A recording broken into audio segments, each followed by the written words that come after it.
शांति। सभी एक साथ फिर से कहेंगे, ओम शांति।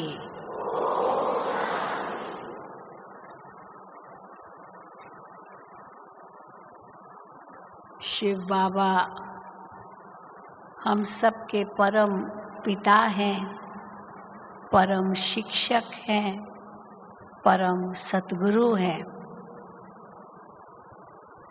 ये तीन मुख्य संबंध हमारे शिव बाबा के साथ हैं और हम सब बहुत नशे से कहते हैं कि भगवान ने हमको अपना बनाया है। शिव बाबा ने ब्रह्मा द्वारा हमें गोद का बच्चा बनाया है और शिव बाबा के वर्षे के हम अधिकारी हैं। वो हेवनली गॉड फादर है, स्वर्ग का रचयिता है, तो हम उस स्वर्ग के अधिकारी हैं और परमात्मा आया है हमें वो स्वर्ग का अधिकार देने। और आज भी जैसे बाबा ने कहा, बच्चे कहते हैं बाबा आप हमारे हो, हम आपके हैं, तो बाबा भी रेस्पॉन्स करते हैं, जी बच्चे आप हमारे हो। 2 युग से हम भगवान को ढूंढ रहे थे, परमात्मा की पहचान नहीं थी और अब स्वयं उसने अपनी पहचान दी ब्रह्मा द्वारा। तो हम बच्चे बन गए, एडॉप्टेड चिल्ड्रन बन गए, बच्चे गोद के बच्चे बन गए। और फिर बाबा हमारा टीचर बनकर हमको पढ़ा रहे हैं। क्या पढ़ा रहे हैं? हम इस ईश्वरीय विश्वविद्यालय में शिव बाबा से क्या पढ़ रहे हैं? तो हम क्या कहेंगे, 4 विषय पढ़ते हैं। ईश्वरीय ज्ञान, सहज राजयोग, दिव्य गुणों की धारणा और ईश्वरीय सेवा। और इन सब का आधार बाबा की मुरली है, जिस मुरली के द्वारा बाबा हम बच्चों को ये चारों ही विषय इतना सुंदर रूप से स्पष्ट करते हैं। तो ईश्वरीय ज्ञान अथवा रूहानी ज्ञान, जिस ज्ञान के लिए हमने भक्ति मार्ग में उनको याद किया और क्या प्रार्थना की, असतो मा सद्गमय, हे प्रभु हमें असत्य से सत्य की ओर ले जाओ। तमसो मा ज्योतिर्गमय, मुझे अंधकार से प्रकाश की ओर ले जाओ। मृत्यु मा अमृतम गमय, मृत्यु से अमृतत्व की ओर ले जाओ। ये हमने भगवान को भक्ति मार्ग में कहा। तो ये सब कैसे होगा? जब भगवान स्वयं आकर वो ईश्वरीय ज्ञान हमें देते हैं, चाहे आत्मा का ज्ञान, चाहे परमात्मा का ज्ञान, चाहे कर्मों का ज्ञान, चाहे सृष्टि चक्र का ज्ञान, ड्रामा का ज्ञान, ये सब ईश्वरीय ज्ञान के अंतर्गत बाबा की मुरलियों से हमें मिलता है। तो जो ईश्वरीय महावाक्य हैं, वो ऊंचा ईश्वरीय ज्ञान है जो आज तक किसी ने नहीं दिया। वो केवल एक परमात्मा ही दे सकता है। और जब शिव बाबा आते हैं तो आज तक हमारी जो भी मान्यताएं हैं, जो कुछ भी हमने पढ़ा है, वेद, शास्त्र, ग्रंथ, उपनिषद, पुराण, न जाने क्या क्या, भक्ति मार्ग में बहुत कुछ किया, चाहे जप तप हवन तीर्थ यात्राएं गंगा स्नान जो कुछ भी किया, बाबा आकर के उन सब का आध्यात्मिक रहस्य समझाते हैं। सब ग्रंथों का सार समझाते हैं और यही वो ईश्वरीय ज्ञान है जो रूहानी ज्ञान है। इसलिए दुनिया में ज्ञान की कोई कमी नहीं है। पुस्तकालय भरे पड़े हैं ज्ञान की पुस्तकों से। इसलिए कई पुस्तकालय को ज्ञानालय भी कहते हैं। ज्ञान का भंडार है वहाँ उन पुस्तकालयों में। लेकिन बाबा कहते हैं वो सब है फिलॉसॉफी, वो सब अलग अलग दर्शन है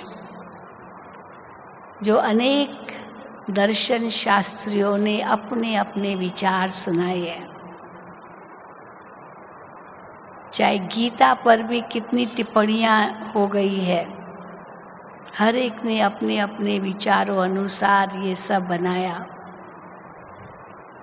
लेकिन जितने मुख उतनी बातें, मुंडी मुंडी मत्ते भिना, जैसे कहा जाता है, जितने दिमाग उतने विचार। और मनुष्य पढ़ पढ़ करके और ही मूंझता चला गया है, और ही जैसे मकड़ी अपनी जाला बुनती है, इसी प्रकार एक मकड़ी की जाल चारों ओर फैल गई है। और फिर उसमें अनेक धर्म, हर एक धर्म पिता ने अपने अपने उस समय के अनुसार जो बातें कही, वो समय अनुसार तो सही थी, लेकिन वो भी उसमें ऐड होकर के और ही माया जाल बन गई और तेरा मेरा संसार में फैल गया। और परिणाम स्वरूप हम क्या देख रहे हैं कि ये दुनिया एकदम घोर कलयुग बन गई है। और जब ऐसी हालत होती है तब भगवान कहते हैं मैं आता हूँ, और मैं आकर अपनी पहचान देता हूँ।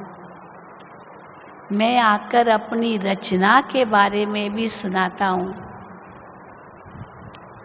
तो रचयिता और रचना का पूर्ण ज्ञान जो हमें इच्छा थी पाने की, वो अधूरी रूप से तो मिल गई।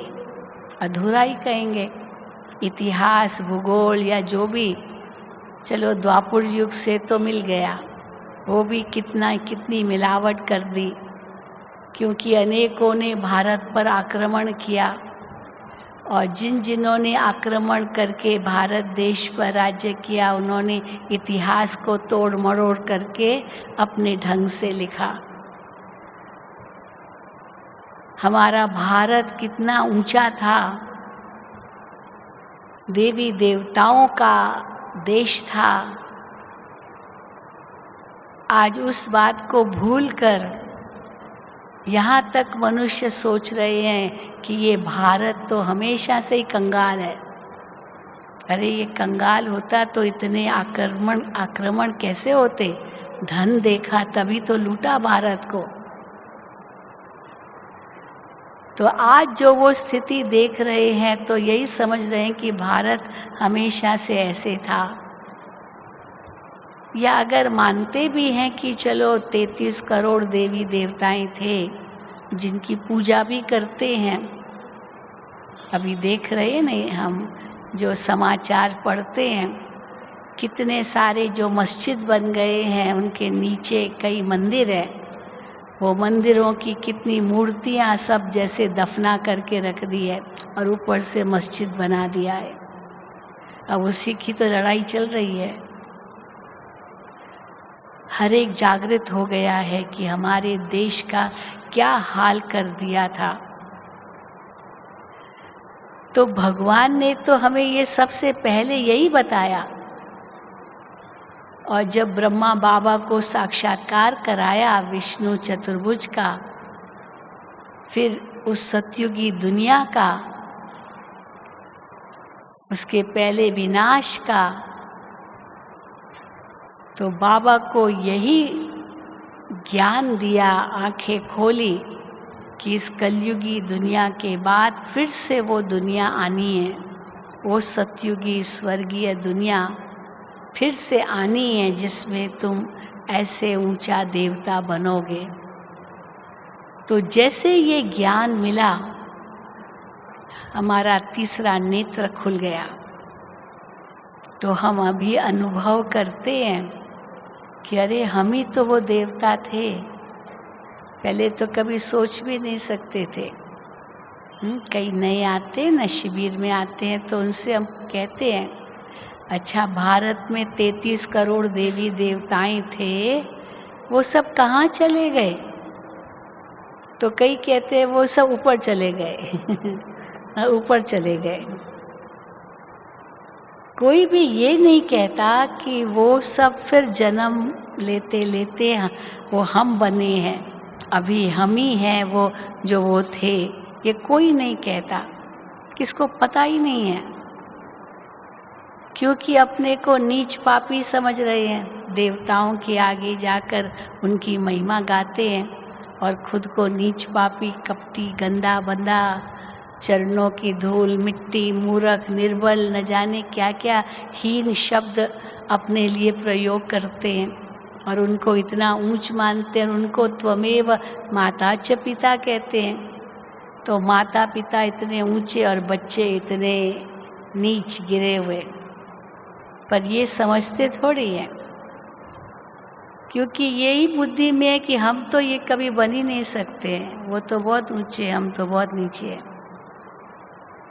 और बाबा ने आकर के हमको सबसे पहले यही लक्ष्य दिया कि तुम ही वो थे, तुम ही पूज्य थे, तुम ही पुजारी बने। ब्रह्मा बाबा को कितना स्पष्ट किया कि जिस श्री नारायण की, विष्णु की तुम भक्ति करते हो, ये तुम ही थे। और विष्णु ने भी उनको यही वरदान दिया, अहम चतुर्भुज तत्त्वम।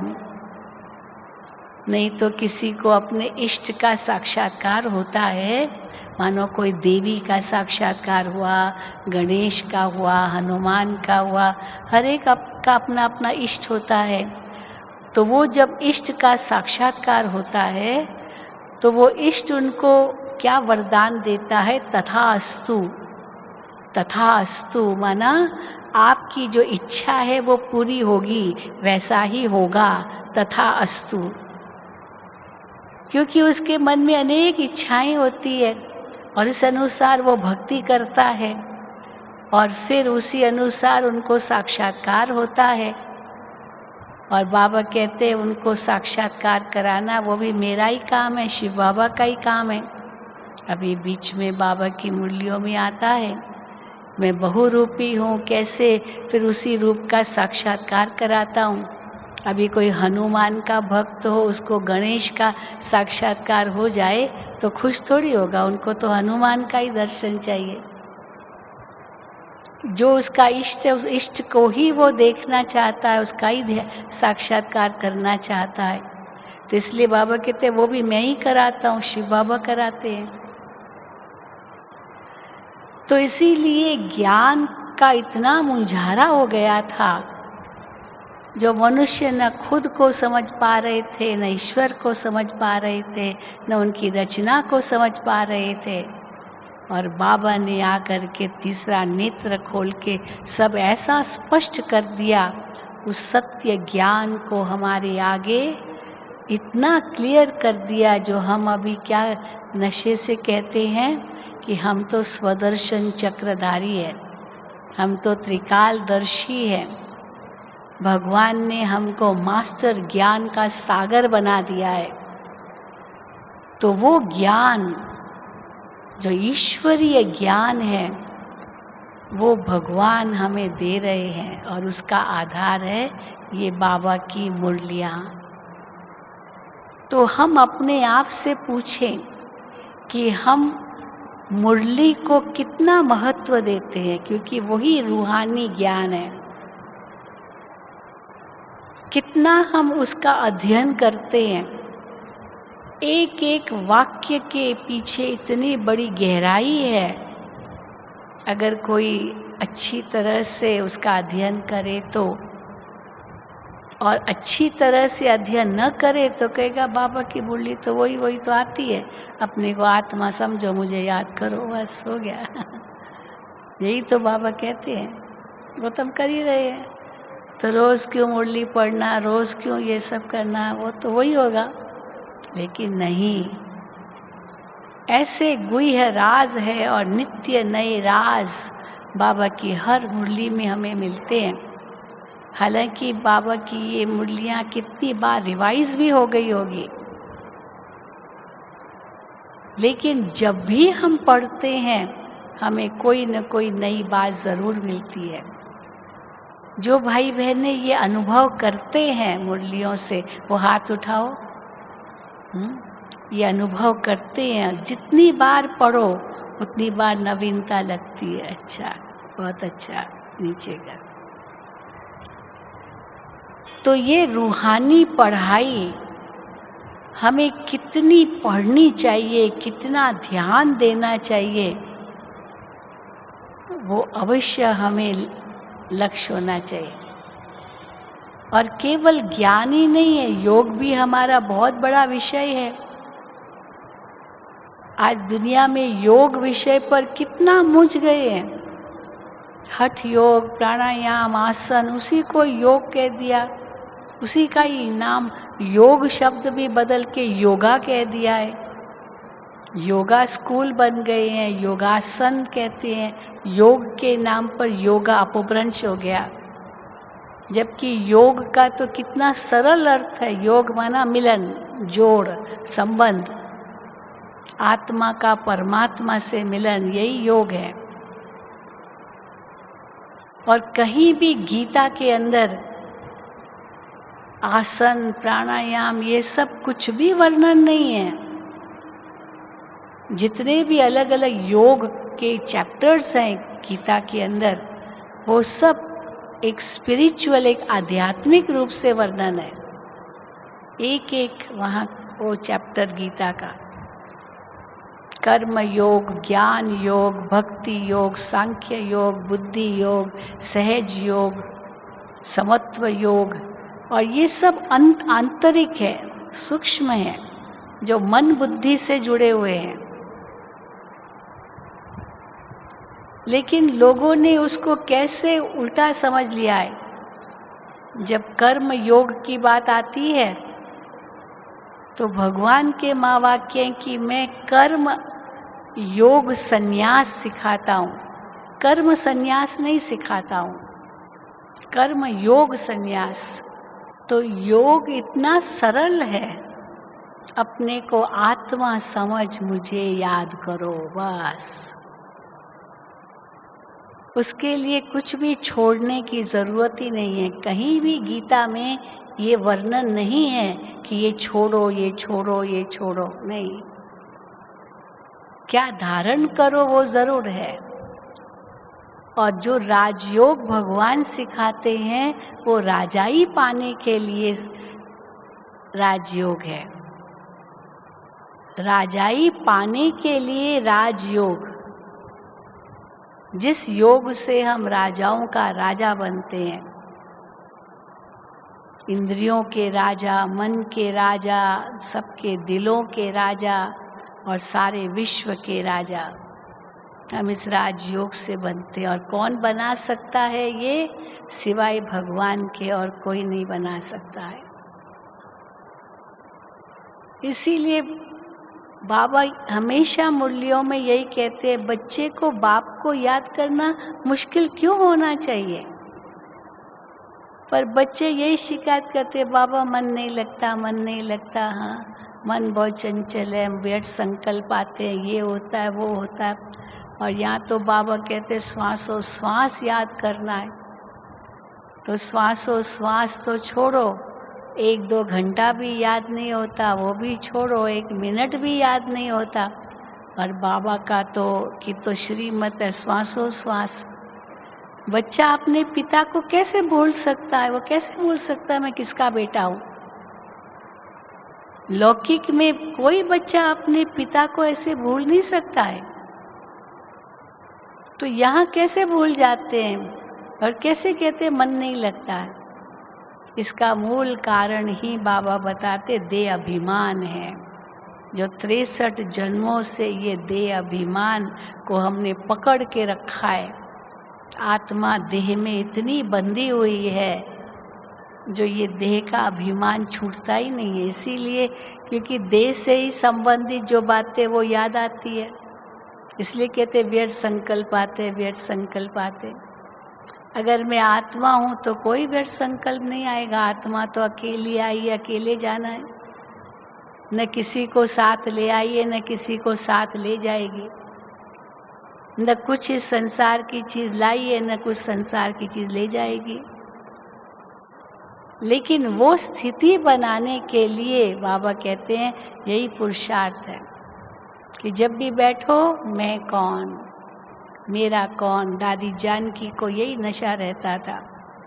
3 बार ओम शांति कह करके दादी जानकी फिर कहती थी नशे से, मैं कौन, मेरा कौन, मुझे क्या करना है। हाँ, याद है ना दादी जानकी का, मैं कौन, मेरा कौन और मुझे क्या करना है, बस। और सदा उसी नशे में खुद भी रहती थी और सबको रहने के लिए प्रेरणा देती थी। तो यही तो योग है। हम कैसे भूल सकते हैं हम कौन हैं और हम किसके हैं और हम किस लिए हैं, पर भूल जाते हैं। फिर कहते हैं मन भटकता है, क्योंकि देह अभिमान से व्यक्ति, वस्तु, वैभव, घटना, स्थान, परिस्थिति, संसार की वही मन में आती, क्योंकि मैं आत्मा हूँ, यही भूल जाते। तो जो फाउंडेशन अगर कमज़ोर है तो ऑटोमेटिकली इमारत क्या होगी, कैसी होगी, वो भी कमज़ोर ही होगी। तो बाबा तो कहते बच्चे बहुत सरल है, बस मन मना भाव, मन को मेरे में रखो। हम बहुत एक सरल तरीका बताते हैं। कौन सी चीज़ प्यारी लगती है? शिव बाबा को कहते हैं सत्यम शिवम सुंदरम। वो सत्य है, वो कल्याणकारी है, वो गुणों का सागर है, इसलिए सुंदर है। और ये तीनों ही चीज़ें हर एक को प्रिय है। कोई झूठा व्यक्ति होगा, किसी को प्यारा नहीं लगेगा। हमेशा झूठ ही अगर कोई बोलता है तो लोग क्या कहेंगे, इसकी बातों पर विश्वास नहीं करना, ये तो झूठा है, ये तो झूठा है। झूठे से तो नफरत करेंगे, क्योंकि ये जो बोलता है ना, ये झूठ ही बोल रहा है, ये सच नहीं बोल रहा है। तो कौन सी चीज़ प्यारी लगती है? जो सच्चा है। घी भी हम खाते हैं, भाई सच्चा घी चाहिए, सच्चा। सोना भी चाहिए तो सच्चा सोना, मिक्स्ड मिलावट वाला नहीं, मिलावट नहीं चाहिए। और जो मिलावट करता है उसका वो पता चल जाता है तो कोई नहीं जाएगा उसके पास। इसलिए हमेशा बाबा कहते सच्चाई और सफाई। तो सत्य प्रिय होता है, और भगवान जैसा सत्य तो और कोई हो ही नहीं सकता है। इसीलिए क्रिश्चियन धर्म में यही कहते हैं गॉड इज ट्रुथ। फिर उसको रिवर्स भी कर देते हैं, ट्रुथ इज गॉड। सत्य ही ईश्वर है, सत्य ही शिव है, शिव ही सुंदर। तो सत्य ही ईश्वर है, पर ईश्वर ही सत्य है। यानी सत्य के कई अर्थ होते हैं। सत्य माना जो है जैसा है उसी रूप से क्या कहा, ये सत्य है। सत्य का दूसरा अर्थ भी है जो चीज अविनाशी है, जो विनाश को प्राप्त होती है वो असत्य है। आध्यात्म की भाषा में सत्य की परिभाषा बहुत गहरी है। जो चीज विनाश को प्राप्त होती है वो सब असत्य है। जो चीज दिखाई देती है वो सब असत्य है।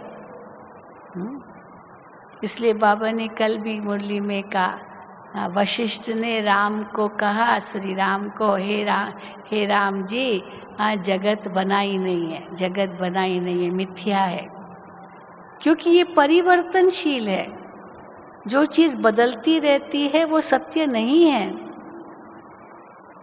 ये संसार परिवर्तनशील है, चक्र है ना, फिरता ही रहता है। कोई भी चीज स्थिर नहीं है जो वहीं पर रहे, स्थिर रहे। इसीलिए सत्य कह दिया। लेकिन ईश्वर सत्य है। तो किससे प्रीत रखनी है, जो असत्य है या जो सत्य है? किससे प्रीत रखनी है? ये सब असत्य तो परिवर्तनशील है। ये शरीर भी कितना असत्य है, कहाँ छोटा बच्चा कहाँ बूढ़ा बन जाता है। फिर पिछली बातों को याद करते हैं। कई माताएं कहती, बहन जी आज से 20 साल पहले मैं कितना काम करती थी, कितना भाग दौड़ करती थी, अभी तो मैं कुछ भी नहीं कर सकती हूँ, नहीं कर सकती हूँ। अरे 20 साल से क्या भेंट करती हो? 20 साल पहले की बात, तब तो 60 साल की थी, अभी 80 साल की हो गई हो। तो उससे कैसे भेंट कर रही हो? परिवर्तन तो शरीर में आता ही रहता है ना। किसी ने बहुत सुंदर कहा है कि 3 चीजें हैं। एक है आपका धन, दूसरा है आपकी शक्ति, और तीसरा है आपका समय। तो संपत्ति, समय और शक्ति।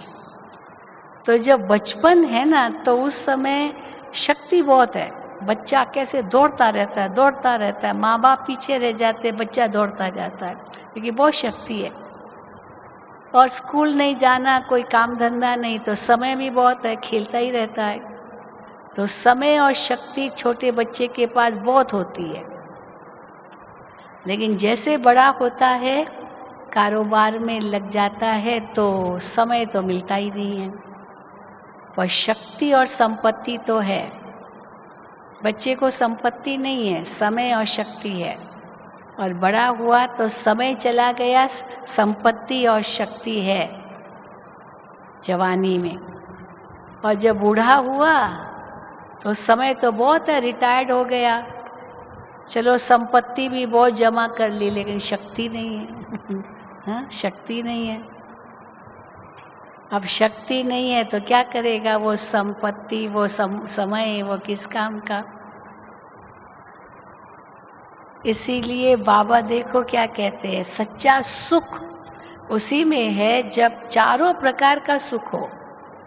तन का भी सुख हो, मन का भी सुख हो, धन का भी सुख हो, संबंधों का भी सुख हो,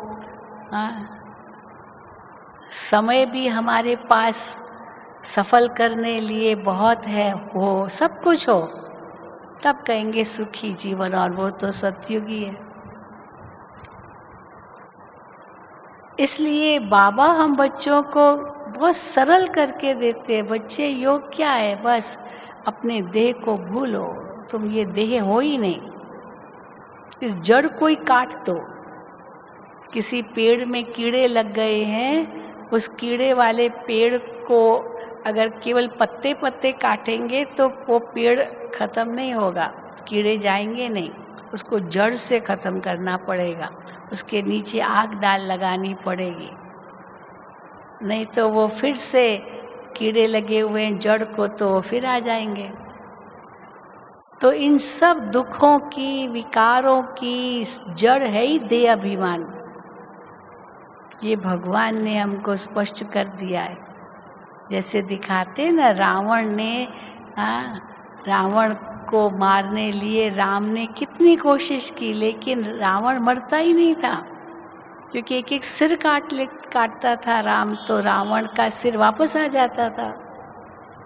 लेकिन जब उसको नाभि में मारा तब रावण जाके मरा, क्योंकि उसका अमृत धारा वो नाभि में बहती थी। तो उसका जो जड़ है उसको पकड़ो, तो वो जो देह अभिमान जो सब विकारों का, दुखों का, रोगों का कारण है, उसको खत्म करो। और उसके लिए बाबा क्या कहते हैं, खत्म करना ऐसे कहना नहीं है, बस आत्म अभिमानी स्थिति, हर कदम पर वो आत्म अभिमानी स्थिति हो, हमारी दृष्टि में, हमारी वृत्ति में, हमारी स्मृति में। इसलिए बाबा को बार बार कहना पड़ता है, अपने आप को आत्मा समझो, आत्मा समझो, क्योंकि इस ईश्वरीय पढ़ाई का आदि का भी वही सब्जेक्ट है, आत्मा का ज्ञान, और अंत का भी वही सब्जेक्ट है, आत्मा का ज्ञान। और आत्मा का ज्ञान पक्का है तो शिव बाबा तो आएगा ही याद, क्यों नहीं आएगा। आत्मा किसकी है, उसकी, उसी की तो है, देहधारियों की थोड़ी है। इसलिए जब कोई मर जाता है तो देह तो वहीं पड़ी रहती है, लेकिन आत्मा के लिए क्या कहते हैं, भगवान के पास गया। यहाँ भी बहुत प्यारा था, लेकिन भगवान को भी प्यारा था, इसीलिए भगवान ने अपने पास बुलाया। शरीर तो आपका है, तो शरीर तो प्यारा नहीं है ना, उसको तो जला डालना है, पर प्यारी चीज़ तो आत्मा है। इसीलिए वो आत्मा की अनुभूति, बाबा कहते ये अभ्यास लक्ष्य रखो, कुछ भी कर रहे हो आत्मा, और फिर जब बैठते हो तो भी उसी आत्मिक स्थिति में बैठो। इसलिए बाबा ये भी नहीं कहते सारा दिन बैठे रहो, क्योंकि कर्म योगी हो, तो कर्म करते शिव बाबा से योग हो। दुनिया वाले कर्म योग को भी नहीं समझते हैं। कर्म योग का अर्थ ये नहीं है कर्म से योग, कई उसी को कर्म योग कहते हैं। हमारे पास नर्सिस की कॉन्फ्रेंस होती है, तो कई नर्सिस मैंने देखी, मेट्रन्स और बड़ी बड़ी हेड नर्सिस, वो सब अनमैरिड है, शादी नहीं की। तो एक नर्स से मैंने पूछा, आप लोग सब कुमारी हैं, इतनी बड़ी आयु हो गई तो भी शादी नहीं की? तो कहा, we are married to our profession, हमारा जो ये प्रोफेशन है उससे हमारी शादी हो गई है। हाँ, हो गई है ना। तो हम लोगों से भी पूछते, आप लोगों ने शादी क्यों नहीं की? हमने कहा, हम तो भगवान से कर लिए ना, और किससे करेंगे? हाँ, और किससे करेंगे? और जो भगवान हमें श्रीमत देता है उस अनुसार हम चल रहे हैं। पति परमेश्वर होता है, तो पति परमेश्वर की जो आज्ञा है उस पर हम चलते हैं। आज भी बाबा ने मुरली में कहा, बाबा जो आज्ञा करते उस पर चलो। मुरली में वो कितनी आज्ञाएं मिलती है, हम कई बार नोट करते हैं। कई बार बाबा कहते, बाबा बच्चों को राय देते हैं, सेवा के लिए अलग अलग बाबा राय देते हैं। बच्चे ऐसे एग्जीबिशन करो, बच्चे ऐसे सेंटर खोलो, बच्चे पे धन है तो यहाँ लगाओ। हाँ, बाबा राय देते हैं। राय एक छोटी चीज़ है, लेकिन उनसे ऊंची चीज़ है बाबा बच्चों को एक आदेश देते हैं। आदेश है जिसको हम कहेंगे आज्ञा। बाबा आज्ञा करते हैं। आज्ञा बहुत ऊंची चीज़ है। बच्चे ये करो, बच्चे ये नहीं करो। और हर मुरली में आता है, बच्चे ये करो, बच्चे ये नहीं करो। और हर आज्ञा का पालन ये बच्चों का फर्ज है, अगर बच्चे कहलाते हैं तो। और आज्ञा से भी ऊपर फरमान, बाबा फरमान करते हैं। फरमान तो ऐसा होता है ऑर्डिनेंस, जैसे कोई मिलिट्री में होता है ना, आर्मी में होता है। समझो कहीं पर बहुत बड़ी इमरजेंसी है और आर्मी वालों को बुलाते हैं तो उनकी जो जितने भी छुट्टी पर गए हुए सबकी छुट्टी रद्द की जाती है कि वहाँ आ जाओ सब मैदान में, सबकी ज़रूरत है। तो फरमान निकलता है कि सबको आना है वापस नौकरी पर, और अगर कोई फरमान का पालन नहीं करता है तो उसको नौकरी से ही निकाल देंगे। फरमान का पालन करना है। तो बाबा पहले तो राय देंगे और हर एक को राय अलग अलग देते हैं, हर एक को अलग अलग राय देते हैं। सबकी राय, सबके लिए राय एक जैसी नहीं होती है। बाबा ने उस दिन भी मुरली में कहा, हर एक की परिस्थिति अनुसार, उनकी जिम्मेदारी अनुसार, उनके कारोबार अनुसार बाबा राय देंगे। उसका बहुत सुंदर उदाहरण हमारे रमेश भाई देते थे।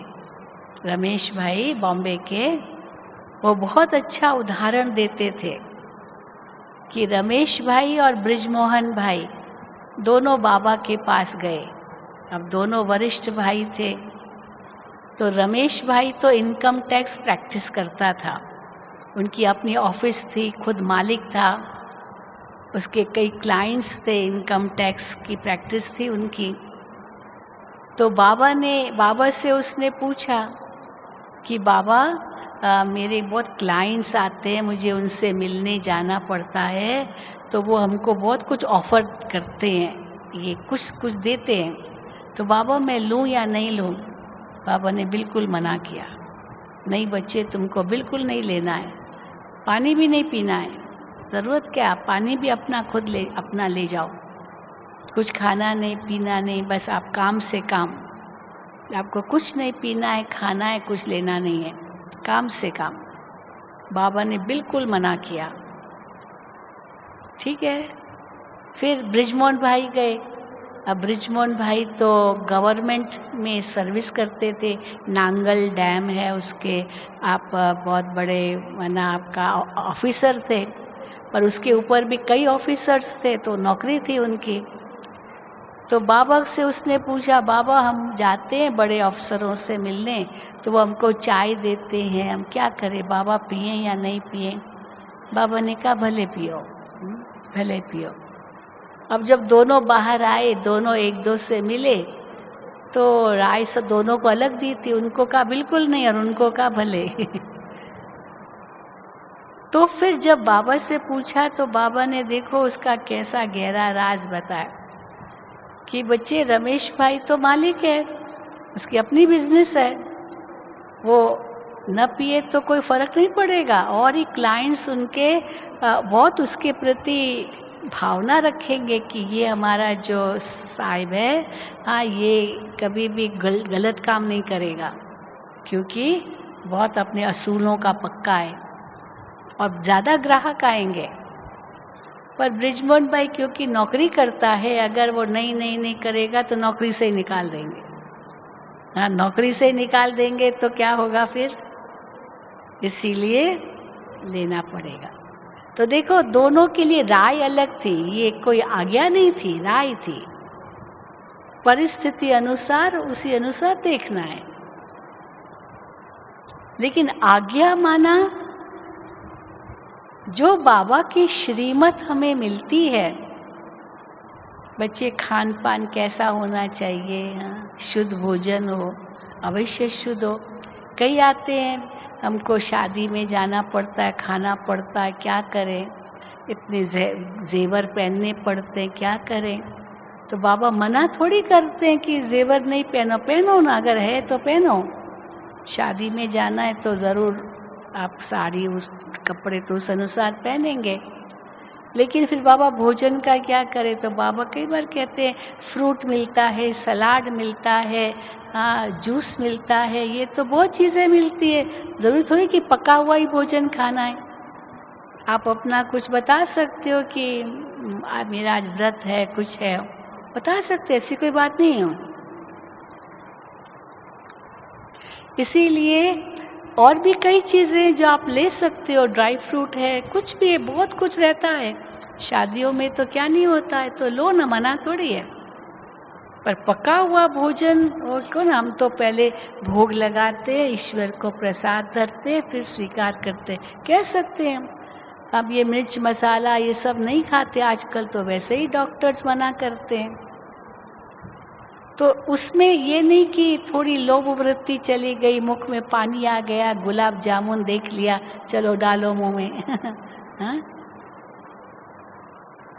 इसलिए वो आज्ञा है बाबा की कि शुद्ध भोजन खाना है। पर जब बाबा कहते श्रीमत, बाबा श्रीमत देते हैं, फरमान करते हैं। अब फरमान तो एक ऑर्डिनेंस है, बहुत बड़ी चीज़ है, और अगर फरमान का उल्लंघन किया तो बहुत बड़ी सज़ा है। आज भी बाबा ने कहा धर्मराज की सज़ा है। हर मुरली में बाबा धर्मराज की भी याद दिलाते हैं, प्यार भी इतना ही करते। हर मुरली में बाबा हमको जो इतने स्वमान देते हैं, हर मुरली में कोई न कोई बाबा स्वमान देते हैं हमें। अव्यक्त मुरलियाँ तो ढेर स्वमानों से भरी है। अव्यक्त मुरली में तो जो पहली लाइन ही आती है ना, वो बच्चों के स्वमान के लिए लाइन है। बाबा आज किसको देख रहे हैं? डैश डैश डैश डैश बच्चों को देख रहे हैं, सारे स्वमान। तो बच्चों को कितना नशा चढ़ना चाहिए, बाबा हमको किस रूप में देख रहे हैं। इतना प्यार भगवान के सिवाय कौन दे सकता है? बार बार बाबा मीठे बच्चे मीठे बच्चे मीठे बच्चे। अगर आप बाबा की डायरेक्ट मुरली टेप में सुनेंगे ना, हर वाक्य के पीछे मीठे मीठे बच्चे मीठे बच्चे मीठे बच्चे। अगर ये सारे वो भी मीठे मीठे बच्चे लिखत में आए ना, तो पता नहीं कितने पेज की मुरली हो जाए। मीठे बच्चे मीठे बच्चे कितना प्यार है बाबा का हम बच्चों से। अगर बाबा को कोई श्रीमत भी देनी है तो बाबा कितना प्यार से देते हैं। लौकिक में भी हम देखते हैं, माँ बाप को बच्चों से कुछ कार्य कराना है तो बच्चों को पहले प्यार से कहेंगे, बेटा ये करोगे, यहाँ ये करोगे। बच्चों को कितना प्यार से कहना पड़ता है, सीधा ही नहीं कहेंगे कि करो ये करो, नहीं, प्यार से पूछते हैं, बेटा करोगे। आजकल डायरेक्ट नहीं, सीधा ऑर्डर नहीं कर सकते हैं किसी को भी, पहले बहुत उनको प्यार देना पड़ता है। प्यार दे दे करके फिर उनको उनसे कोई काम करवा सकते हैं, क्योंकि बच्चे ना आखिर प्यारे हैं बच्चे। तो भगवान के हम प्यारे बच्चे, तो कितना प्यार बाबा हमें देते हैं और हमें उस अनुसार हमें राय भी देते हैं, श्रीमत देते हैं, आज्ञाएं करते हैं, फरमान करते हैं। कितना ऊंचा लक्ष्य भगवान हमें देते हैं। बच्चे तुमको मैं क्या बनाने आया हूँ? विश्व का मालिक बनाने आया हूँ। पर फिर बाबा देखते कि बच्चे फिर भी अलबेले हैं। इतना प्यार बाबा दे रहे हैं, ये बच्चे ये करो ये नहीं करो, पर फिर भी बच्चे आज्ञाकारी नहीं हैं। तो फिर बाबा क्या करते हैं? प्यार का दूसरा रूप क्या है? बाबा उनको प्रलोभन देते हैं। जैसे लौकिक में होता है ना, बच्चे को स्कूल अब एग्जाम्स है तो बच्चे को कहेंगे बेटा पढ़ो पढ़ो पढ़ो, बेटा पढ़ो, समय बर्बाद मत करो, तुम्हारी परीक्षा है, पढ़ो। चलो प्यार से कहता है, पर बच्चा नहीं मानता है तो फिर पिता बहुत दूसरा रूप लेता है, कैसे वो पढ़े। तो पिता कहता है देखो तुम फर्स्ट नंबर आओगे ना तो मैं तुमको साइकिल लेकर के दूंगा, तुमको कंप्यूटर लेकर के दूंगा, तुमको अच्छा मोबाइल लेके दूंगा, जो भी। तो उनको प्रलोभन देते हैं, माता पिता प्रलोभन देते हैं कि तुमको ये देंगे, तुम पहले अच्छा नंबर लेकर आओ। तो बाबा भी हमको कितना प्रलोभन देते हैं, बच्चे तुमको मैं विश्व का मालिक बनाता हूँ, तुम तो स्वर्ग की पटरानी बनेंगे, तुम तो श्री कृष्ण के साथ रास करेंगे। तुमको बाबा क्या से क्या बनाते हैं, बच्चे बस मेरी श्रीमत पर चलो क्या मैं बनाऊंगा वो भी बताते हैं, ये क्या दूंगा वो भी बाबा बताते हैं, गारंटी करते हैं। खाली मुख से नहीं कहते, गारंटी करते हैं। और भगवान की गारंटी तो गारंटी होती है, थोड़ी है खाली कहने मात्र। तो ये तो हम नहीं कहेंगे बाबा कहते तो है पता नहीं स्वर्ग आएगा भी या नहीं, ऐसे थोड़ी सोचते हैं। आएगा, ज़रूर आएगा। इस कलयुगी दुनिया के बाद वही दुनिया आनी है। तो इसीलिए इतना निश्चय हो, इतना नशा हो कि भगवान हमको क्या से क्या बनाते हैं और इतना ऊंचा हमें ले जाते, इतना ऊंचा बाबा प्रारब्ध दे रहे हैं हमारे इस श्रेष्ठ कर्मों अनुसार, तो मुझे वो करना है।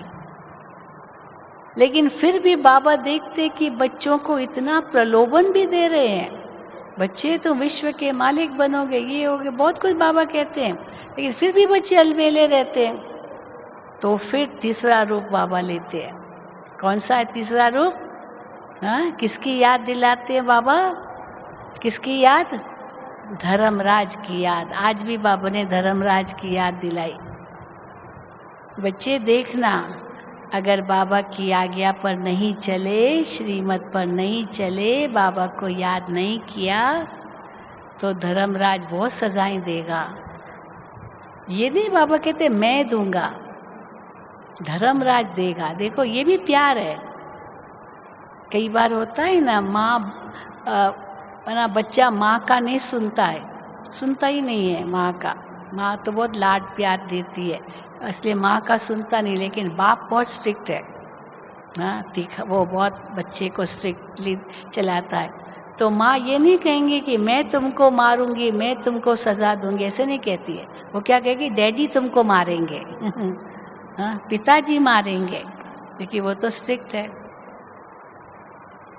तो राष्ट्रपति के साथ चीफ जस्टिस होता है, फाइनल सजा तो राष्ट्रपति की होती है, लेकिन वो तो एन कोई बहुत कुछ खास होता है तब राष्ट्रपति के पास जाता है, नहीं तो चीफ जस्टिस जो सुप्रीम कोर्ट का होता है, उसने जो फाइनल डिसीजन दिया वही स्वीकार्य होता है, वही होता है। इसलिए धर्मराज की सजा मिलेगी। तो बाबा, कई बच्चे बाबा को क्या कहते हैं? बाबा हमको क्या डराते हैं? धर्मराज धर्मराज धर्मराज कह करके बाबा हमको डराते हैं। बाबा डराते नहीं हैं, पर बाबा सावधान करते हैं। सावधानी तो देनी पड़ेगी ना। अभी बारिश बहुत आने वाली है, बहुत आंधी तूफान आएगा, तो वो जो वेदर फोरकास्ट में बताते हैं कि आज बहुत आंधी तूफान आएगी, मछुआरे जो है वो सागर में नहीं जाए, बहुत कुछ बताते हैं। अब वो कहेंगे कि ये हमको क्या डरा रहे हैं, हम क्यों नहीं जाएंगे? अच्छा जाओ, बाप को तो बता दिया। अब गए तो क्या हुआ? वहीं डूब गए। उसको कितना वार्निंग दी। तो खुद को ही समझना चाहिए ना कि ये जो वार्निंग ऐसे थोड़ी दी है, सावधान ऐसे थोड़ी किया है। तो कई तो धर्मराज से भी नहीं डरते, कहेंगे ठीक है देखा जाएगा जो होगा, लेकिन वहाँ जा कर के रोते हैं, बिल्कुल रोते हैं, कोर्ट में रोते हैं, पकड़े जाते हैं ना। आजकल तो ये स्टिंग ऑपरेशंस बहुत हो रही है। अभी भी 2 दिन पहले की भी एक न्यूज़ आई थी, एक मिनिस्टर पकड़ा गया, वो रिश्वत लेते हुए पकड़ा गया। वो खास उसके लिए एक षड्यंत्र रचा कि ये बहुत भ्रष्टाचार करता है, बहुत ऐसे पैसे लूटता है।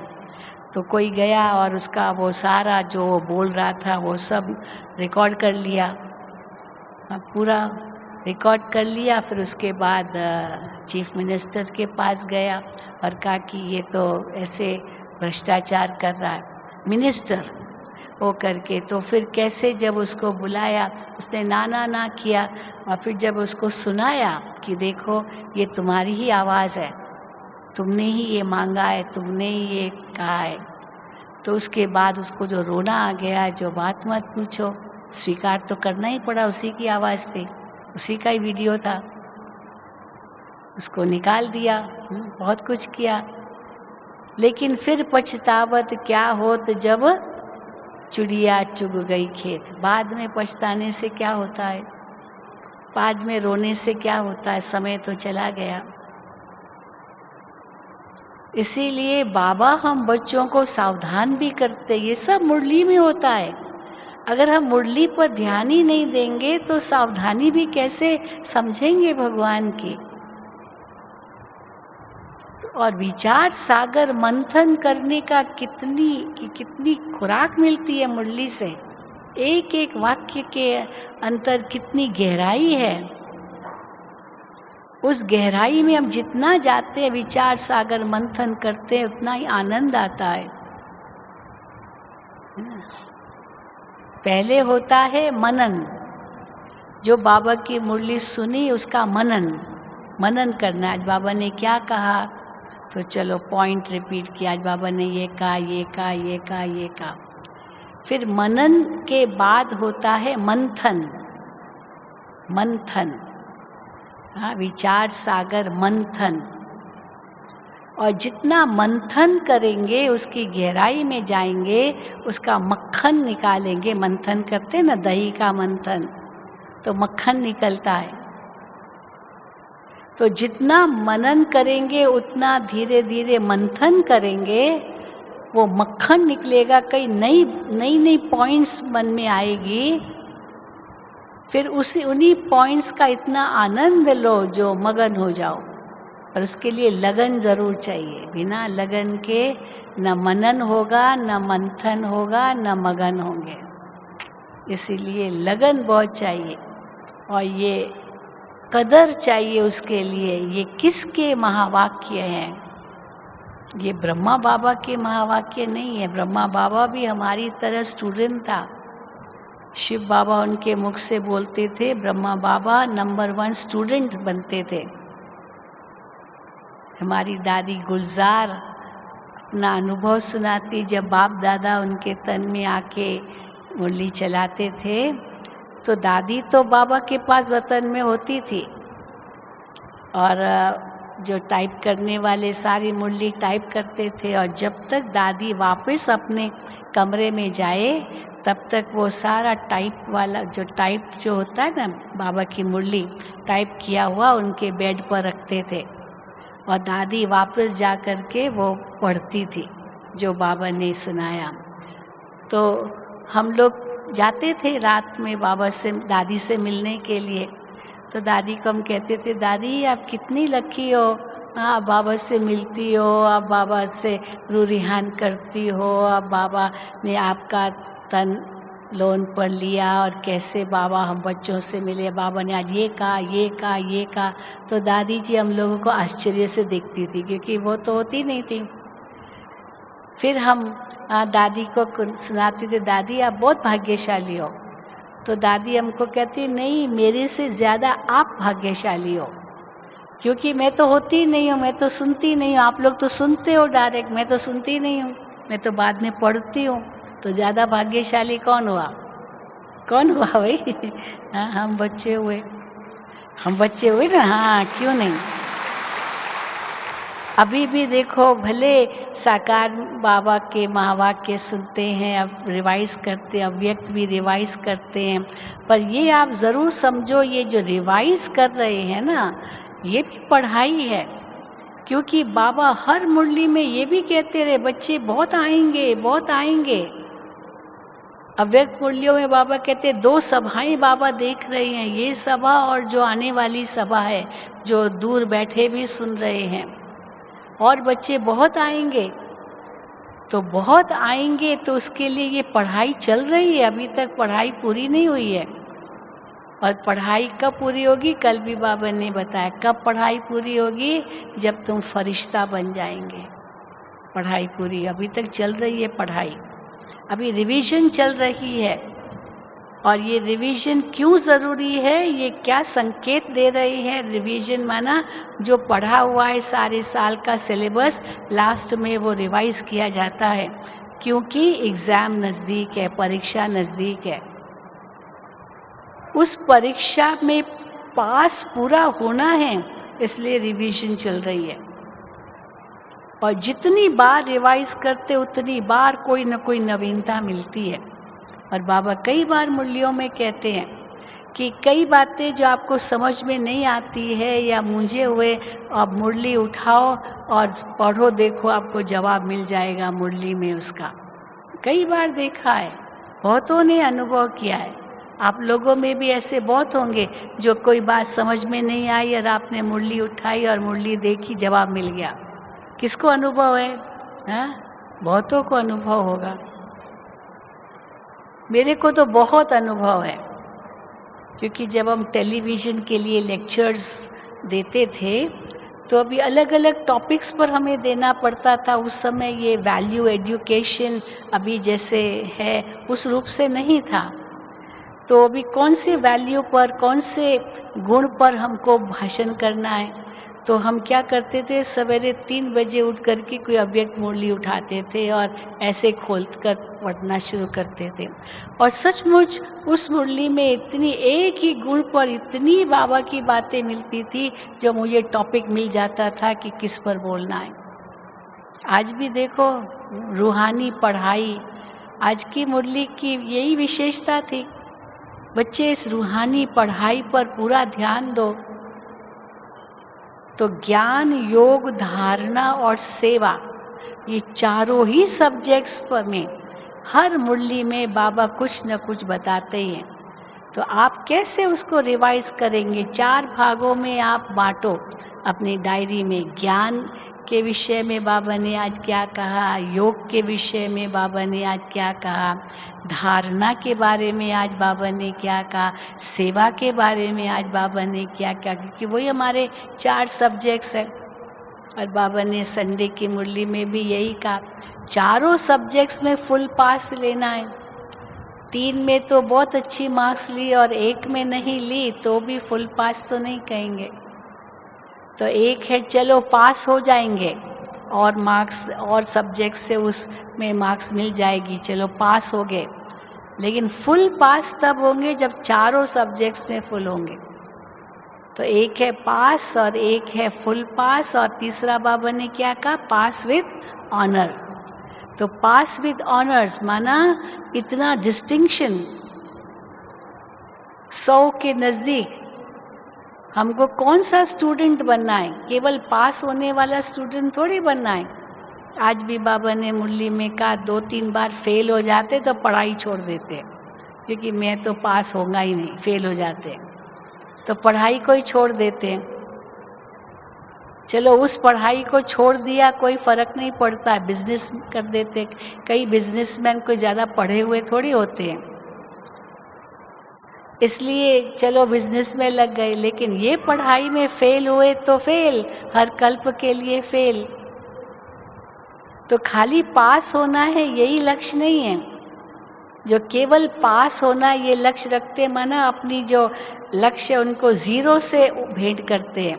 हमेशा फेल होता था, इस साल पास हो गया, चलो पास हो गया, ठीक है, 40% मिला, ठीक है।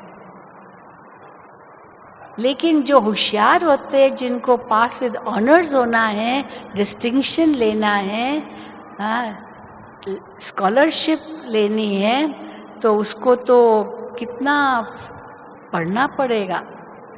और अगर उसको 90% मार्क्स भी मिलती है तो भी कहता है ये 90% क्यों, मेरे 10% कहाँ चले गए, मुझे तो 100 में से 100 मिलना चाहिए था। इतना उसको अंदर में अपने प्रति वो कॉन्फिडेंस है, विश्वास है। तो हम क्या लेंगे, खाली 40%, 60%, 80% या 100% पास विद ऑनर्स? क्या बनना है, क्या बनना है भाई? हाँ, तो फुल मार्क्स 100%, जैसे ब्रह्मा बाबा बने। ब्रह्मा बाबा समान बनना है, संपन्न बनना है, संपूर्ण बनना है, फरिश्ता बनना है।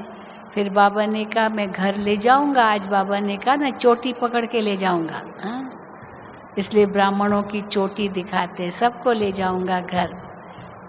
आज बाबा ने कहा चोटी पकड़ के ले जाऊंगा, नहीं तो बाबा कहते पलकों पर बिठा के ले जाऊंगा। तो पलकों पर बिठा के ले जाएंगे या चोटी पकड़ के ले जाएंगे? जो मानता नहीं ना उसको चोटी पकड़ के लाना पड़ता है।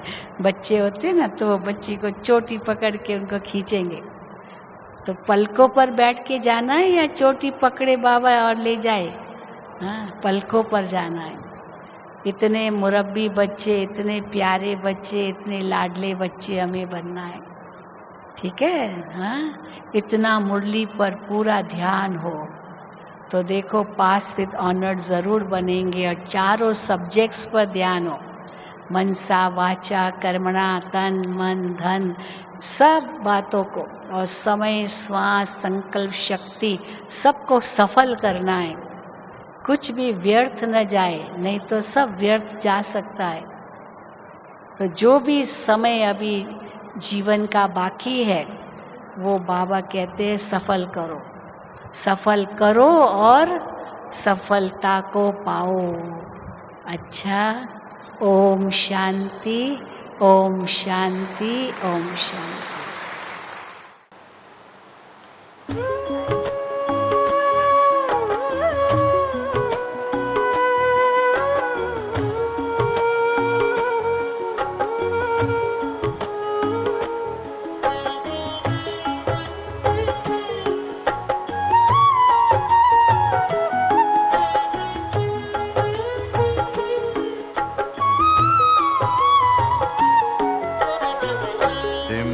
सिमर सुख पाता है, मन गीत खुशी के गाता है। सिमर सिमर सुख पाता है, मन गीत खुशी के गाता है। प्यारे बाबा प्यार तुम्हारा, प्यारे बाबा प्यार तुम्हारा, सोए भाग्य जगाता है। सिमर सिमर सुख पाता है, मन गीत खुशी के गाता है।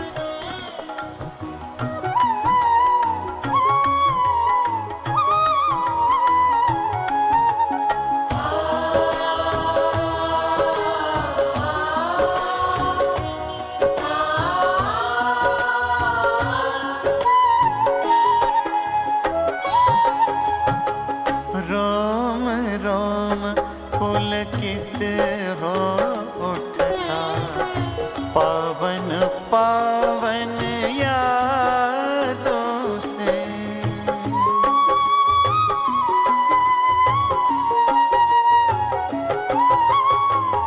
जीवन मधुर मधुर बन जाता, ज्ञान की मीठी बातों से। देह भान से दूर गगन में दिल को उड़ा ले जाता है। देह भान से दूर गगन में दिल को उड़ा ले जाता है। प्यारे